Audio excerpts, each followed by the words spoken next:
২০২৪ Bangla film ইন্ডাস্ট্রির জন্য ঘুরে দাঁড়ানোর বছর। হ্যাঁ, অবশ্যই। বাংলা ফিল্ম ইন্ডাস্ট্রির ঘুরে দাঁড়ানোর বছর হচ্ছে ২০২৪ কমার্শিয়ালি বলছি।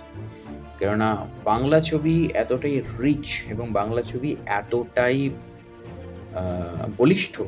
তো সেই বাংলা ছবি ন্যাশনাল অ্যাওয়ার্ড উইনিং হবে এটা খুব স্বাভাবিক ব্যাপার।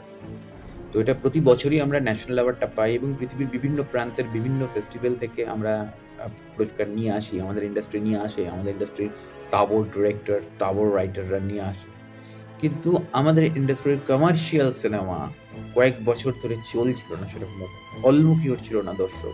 এবং দর্শককে রীতিমতো একটা সময় ছিল হাতে পায়ে ধরতে হচ্ছিল প্রোডিউসারদের যে বাংলা ছবির পাশে দাঁড়ান, বাংলা ছবির পাশে দাঁড়ান, বাংলা ছবির পাশে দাঁড়ান।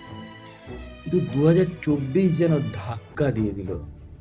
১ম ধাক্কা দিল বহুরূপী শিবপ্রসাদ মুখোপাধ্যায় এবং নন্দিতা মুখোপাধ্যায়। ২য় ধাক্কা দিল খাদান।